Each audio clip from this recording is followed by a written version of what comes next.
Si Shena Thompson, isang simpleng magbabalot ng karne, ang nag-abot ng natitira niyang pera sa isang babae sa kalsada na naganap pa sa hindi magandang araw niya noon. 12 taon na ang nakakaraan hanggang sa isang milyonaryo ang kumatok sa pintuan ng kanyang bahay at ang ginawa ng lalaki na iyon ay nailathala sa dyaryo sa iba't ibang panig ng mundo. Halos pare-parehas lamang ang bawat araw para kay Shena. Sa tuwing sasapit ng alas 5 ng hapon ay indikasyon na iyon sa pagtatapos ng kanyang shift. Gayon din ng ilan pa niyang katrabaho sa isang meatpacking plant sa Chicago. Si Shena ay isa din sa mga empleyado roon na madalas ding manakbo sa kalsada para humabol sa subway at makabiyahe pa pauwi. At dahil hindi ganun kadali ang kanyang trabaho, ay madalas siyang hinihingal na sa pagod. Nang araw kasi na yun, ay nakatanggap ang katayan ng malaking shipment ng karne. At kahit may mga power tools man sila para makatulong sa kanilang gawain, ay nahihirapan naman sila sa pagkakarga ng mabibigat na karne na halos mangatog ang mga braso ni Shena.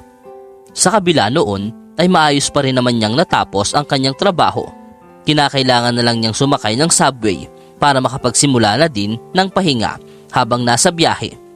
Hindi naman problema yon kung minsan, dahil ang ilan niyang katrabaho na umuuwi din sa kanyang lugar ay naroroon naman para gisingin siya kung sakali. Makalipas ang halos kalahating oras na biyahe ay nagkaroon naman ng mahimbing na pag-idlip si Shena hanggang sa magising na lamang ito sa malalim na boses ng isang lalaki. "Miss, malapit na ata yung bababaan mo, diba?" Napamulat naman bigla si Shena na waring natuliro pa sa biglaan niyang paggising. "Tama diba, miss? Sa susunod na ang bababaan mo, diba?" Marahang wika muli ng lalaki. Humingi naman din ito ng pasensya sa ginawa niyang paggising, pero kinakailangan na umano niyang magsalita ng mga oras na iyon. "Kailangan kitang gisingin kundi ay lalampas ka at mas lalong maaabala." Ang lalaki ay kung titingnan ay nasa edad na 30 years old na, pero base sa ayos nito na tila isa siyang edukado at kagalang-galang na lalaki. Agad din namang nagpasalamat si Shena sa pagmamagandang loob ng lalaki, pero napatanong pa rin ito kung paano niya nalaman ang kanyang bababaan.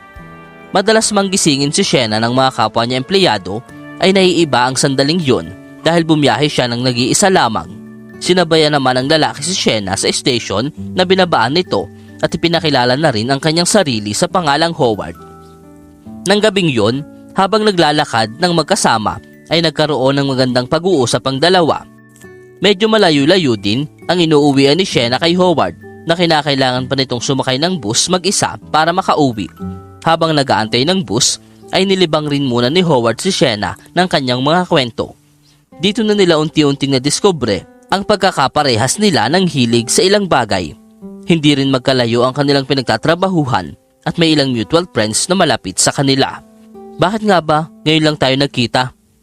Siguro, napansin na kita noon isang beses sa may subway." Pagdating ng bus, ay may ngiti nang namaalam si Howard kay Shena at nag-usap na lamang na magkikita silang muli sa susunod na araw. Simula noon, halos 5 beses na silang magkita sa loob ng isang linggo at ang bawat pagkikita na yon ay mas lalong naglalapit sa damdamin nilang dalawa. Makalipas ang 3 linggo, ay nagsimula na rin silang mag-date, kumain sa labas, manood ng sine, hanggang sa magkaroon sila ng maganda at matamis na relasyon. Sa sobrang pagmamahal ni Howard noon kay Shena, ay hindi na rin nagtagal nang lumuhod ito para magsagawa ng isang proposal. Ikinasal na rin ng dalawa kahit wala pa silang 1 taon na nagsasama. Naging masaya naman si Shena dahil matagal na rin niya itong hinihiling sa may kapal. Silang dalawa ay naisipang bumukod noon para simulan na ang kanilang magiging buhay pamilya. Si Howard ay nagtatrabaho bilang isang programmer sa isang di pa katagalan na kumpanya, habang si Shena naman ay hirap pa rin nagtatrabaho bilang isang meatpacker. Ang kaibahan lamang ngayon ay masabik na siyang umuwi para mayakap ang kanyang asawa. Si Howard pa mismo ang nagluluto sa kanya ng makakain at nagmamasahe ng kanyang katawan para maibsan ang kanyang pagod. Hindi man perpekto ang kanilang buhay, ay wala na siyang mahihiling pa sa maganda nilang pagsasama, lalo na nang ganap nang mabuntis si Shena na magiging rason para mas lalo pa silang lumigaya. At makalipas nga ang 9 na buwan, ay ipinanganak na ni Shena ang kanilang baby girl ni Howard na pinangalanan nilang Ashley. Mahigit 20 taon ding nag-off sa trabaho si Howard noon para lamang mapagtuunan muna ng oras ang kanyang asawa at bagong silang na anak. Pakiramdam ni Howard ay yakap niya ang langit sa tuwing kinakarga niya sa kanyang bisig ang kanyang baby. Si Ashley ang nagsilbing anghel na siyang nagpapaganda sa araw ng mag-asawa. Ganun pa man, habang lumalaki ng maayos si Ashley, ay dito na nagsimula si Howard na makaramdam ng pabigla-biglang pagsakit ng ulo at pananakit ng dibdib. Napagsuspetsahan niya ito bilang stress, pero hindi na ito nawala pa sa loob ng mahigit 1 buwan. Kahit pa sa kahabaan ng pagbabakasyon nilang magpamilya, dito na pinayuhan ni Shena ang kanyang asawa na bumisita na sa doktor para masuri ang kanyang kalagayan na maaaring isang vascular o heart problem na dapat maagapan. Naniniwala naman si Howard na masyado pa siyang bata para sa mga ganong klase ng karamdaman. Malamang umano na may dahilan ng lahat o marahil ay sa pagkain niya lamang ito ng maasim na putahe. Ano't ano pa man ay nagsabi na lamang si Howard sa kanyang asawa na idadaan na lamang niya ito sa hiking. Nawala din naman ang pananakit ng kanyang ulo at paninikip ng dibdib matapos niyang manakbo ng marahan. Naging magaan naman ang pakiramdam niya sa loob ng 2 hanggang 3 araw na walang sakit na iniinda. Pero di rin katagalan nang kanya muli itong naramdaman. Habang nakikipagbanding sa kanyang asawa noon sa panonood ng TV, ay bigla na lamang nanikip ng matindi ang kanyang dibdib na halos hindi niya makayanan. Rason para magsisigaw si Shena at agad na umaksyon. Pero inawat na rin ito ni Howard at sinabing maayos na siya at wala ng problema habang marahang itinatayo ang kanyang sarili. Nag-aalala ako sa iyo, mahal. Kapag nagpatuloy pa yan, ay tatawag na talaga ako ng cardiologist para matingnan ka. May pangangambang sambit ni Shena. Makalipas ang 2 linggo, kinaumagahan sa pagising ni Howard ay nakadama siyang bigla ng labis na pagkahilo at sakit ng dibdib na tila hindi na niya makayanan pa na makabangon. Hawak na lang mahigpit ni Howard ang kanyang dibdib sa sobrang sakit nito at hindi na rin niya kaya pa na magsalita. Agad nang tumawag si Shena ng ambulansya para madala na agad ang kanyang asawa sa ospital. Ilang oras ang makalipas ay pinaliwanag na ng doktor kay Shena na si Howard ay malapit na sa pagkakaroon ng isang heart attack na kinakailangan pa umano siyang mamonitor ng ospital dahil hindi sila naniniwalang yun lamang ang kondisyong kinakaharap ng pasyente. Pabago-bago rin kasi ang blood pressure nito at hindi pa nagkakaroon ng malay. Mami, nasa na si Daddy? May sakit po ba siya? Okay lang si Daddy, anak. Babalik din siya sa atin, okay? Maghintay ka lang. Ganito na lang. Pagbalik ni Papa mo ay mamamasyal tayo sa parke at kakain ng ice cream. May pagkukunwaring pahayag ni Shena sa kanyang anak. Hindi malaman ni Shena ang naging problema dahil maging siya ay naniniwala na malakas pa at bata pa ang kanyang asawa para sa ganong kalalang kondisyon. Wala nang maihiling pa si Shena kundi ang mabilisang paggaling ni Howard at maging maayos na itong muli. 2 oras ang makalipas ay isang emergency na ang naganap sa ospital. Ang mga nurses at doktor na sumusuri sa kaso ni Howard ay nagmamadali noon sa kanilang pagkilos. Halos tumalo ng puso ni Shena dahil sa kaba, pero ayaw niya namang madamay sa pag-aalala ang kanilang anak. Yun na ang pinakanakakatakot na 30 minuto ng kanyang buhay, kung saan nakatitig lamang siya sa koridor para umasa ng magandang balita. Subalit ang mundo ni Shena ay gumuho sa paglabas ng doktor. Ginawa ng medical team ang lahat para i-resuscitate si Howard, pero sadyang huli na ang lahat para maisalba pa nila ang buhay nito. Si Howard ay namatay sa ikalawang pag-atake ng kanyang puso na naging mas matindi pa kaysa sa una niyang naranasan. Ang mga sandaling yon para kay Shena ay tila isang bangungot na hindi niya mapaniwalaan. Gusto niyang isigaw ang paghihinagpis niyang nararamdaman, pero mas pinili niya na lamang na mayakap ng mahigpit ang kanilang anak na si Ashley. Bakit ka naiyak, Mami? Okay na po ba si Daddy? Bilang ina ay hindi malaman ni Shena kung ano ang kanyang maisasagot. Ganun pa man, hindi man siya magsalita ay tila nadarama naman ni Ashley ang kanyang damdamin. Nabigla na lamang din itong napaluha kasabay niya. Labis na nasabik ang mag-ina kay Howard, pero alam nila na kailangan nilang tanggapin ang lahat at magpatuloy sa buhay. Sa kabila ng kanilang pangungulila at kalungkutan, nagpatuloy pa rin noon sa mahabang oras ng pagtatrabaho si Shena sa planta ng karne para ganap na mapunan ang naiwan sa kanyang responsibilidad. Ang mga katrabaho naman niya ay nalaman na rin ang kanyang pinagdaraanan, kaya napapahanga din sila sa katatagan ng loob ni Shena.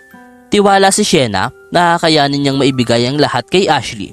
Subalit ang mas mahabang pagtatrabaho higit sa dati ay mas nagbibigay pagod pa sa kanyang katawan. Nababawasan na rin ang pagtatrabaho niya. Ang ilang oras na dapat ay inilalaan niya sa kanyang anak. Pero kinakailangan ngayon ni Sienna ang magsumikap at magdoble kayod para makatanggap ng promotion, kahit patila imposible ito para sa iba. Isang umaga sa subway kung saan babiyahe na sana si Sienna para makapasok ng trabaho, ay isang maputlang batang babae ang biglang lumapit sa kanya. Tila may sakit ito at mukhang natatakot. "Pasensya na po ma'am, hindi pa po kasi ako nakain kahapon pa. Pwede po bang makahingi ng barya?" Nagsasalita ito ng mahina na tila nahihiya din sa kanyang ginagawang panlilimos. Nagpalingon-lingon naman si Sienna para tingnan kung may malapit ba itong mga magulang, pero mukhang mag-isa lang talaga ang bata.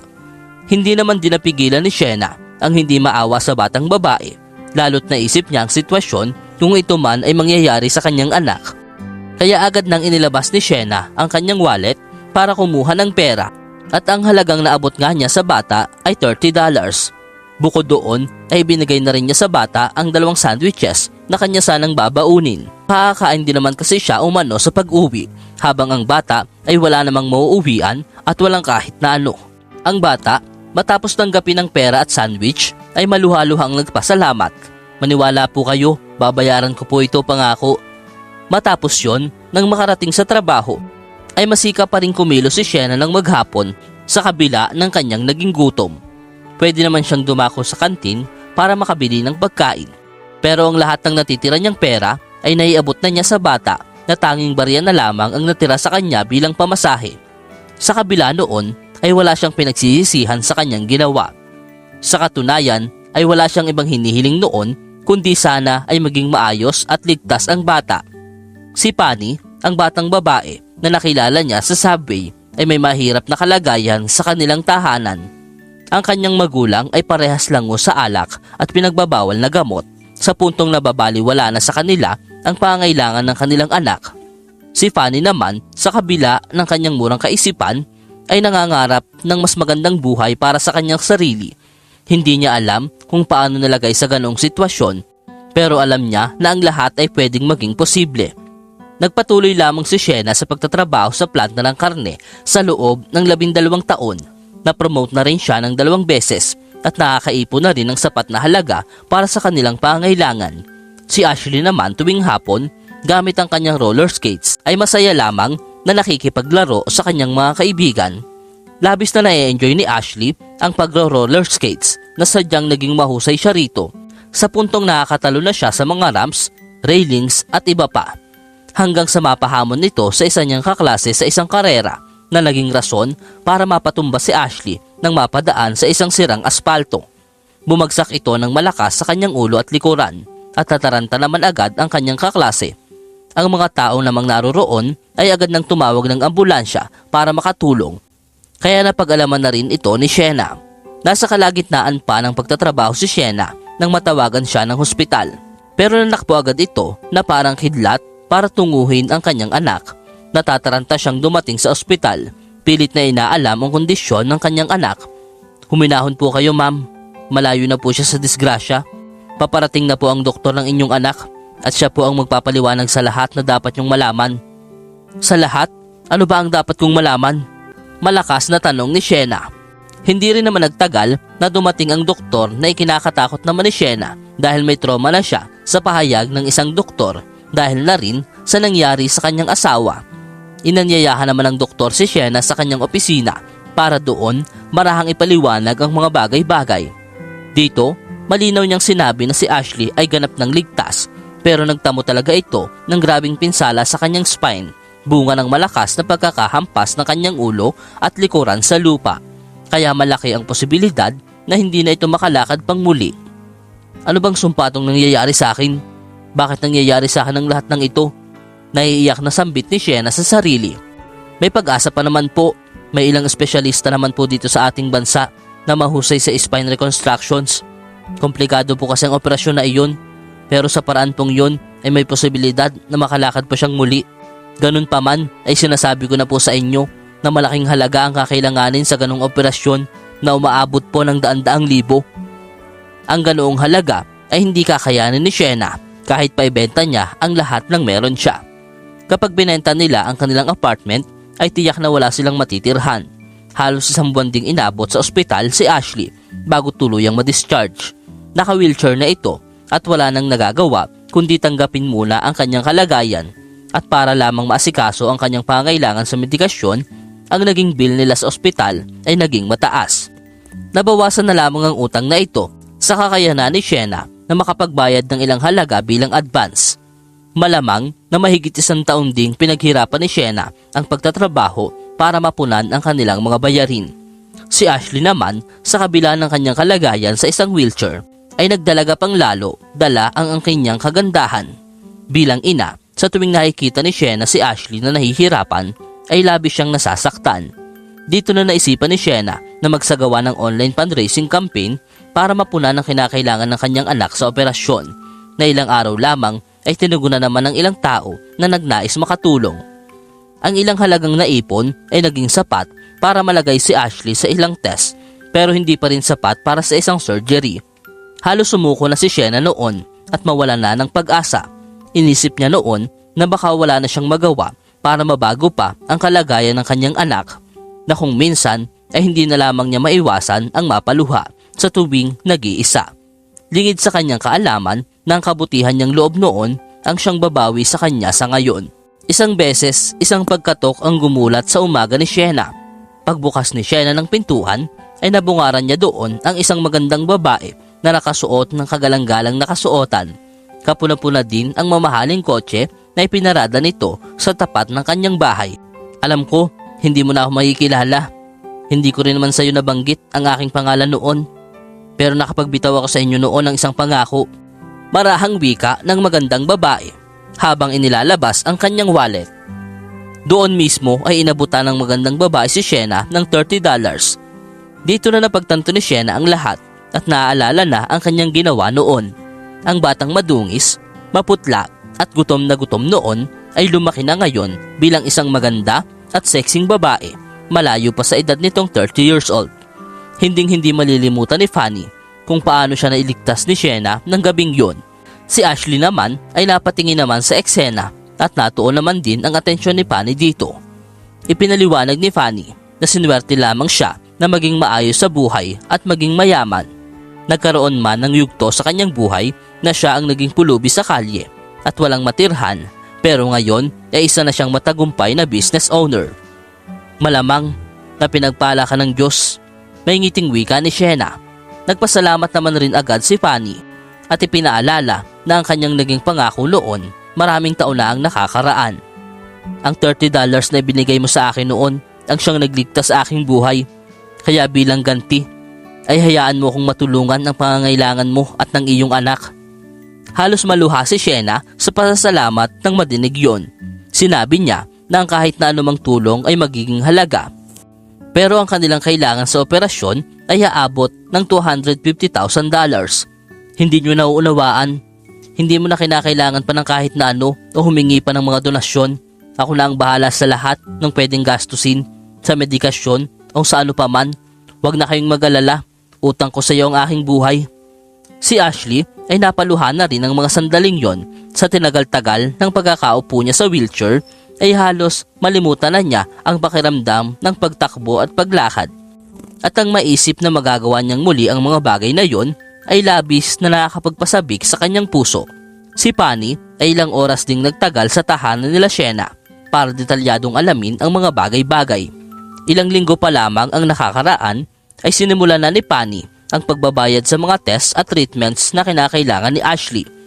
Ganap na rin siyang nalagay sa isang operasyon na ginanap pa sa isang kilalang ospital sa Chicago.